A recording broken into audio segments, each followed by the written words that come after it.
Hello সবাইকে, রেসিপিটার নাম বাদাম ডিমের ভর্তা। লাস্ট টাইম যখন ইন্ডিয়া গিয়েছিলাম বাবুয়াদা এটা ট্রাই করিয়েছিল। প্রতিবারই কিছু না কিছু স্পেশাল খাওয়ায়। লাস্ট টাইম এই স্পেশাল ফুডটা খাইয়েছিল, আমাকে খুবই মজা লেগেছিল। আসুন আপনাদের সাথেও শেয়ার করি। বাদাম ডিমের ভর্তার জন্য বিভিন্ন রকমের বাদাম, পেঁয়াজ, টমেটো দিয়ে হালকা করে ভেজে নিতে হবে তেল ছাড়া।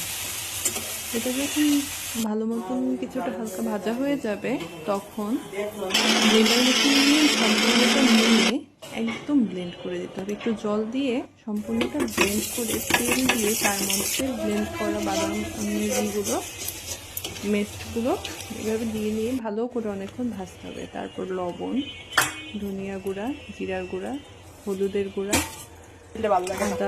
আদার গুঁড়া, আদা বাটা দিয়ে ভালো মতন ভেজে নিতে হবে। তারপর সিদ্ধ করে রাখা মটরশুঁটিটা দিয়ে দিতে হবে। কিছুক্ষণ ভালোভাবে ভাজার পরে সিদ্ধ ডিমটা ছোট ছোট করে কেটে নিয়ে এরকমভাবে দিয়ে দিতে হবে।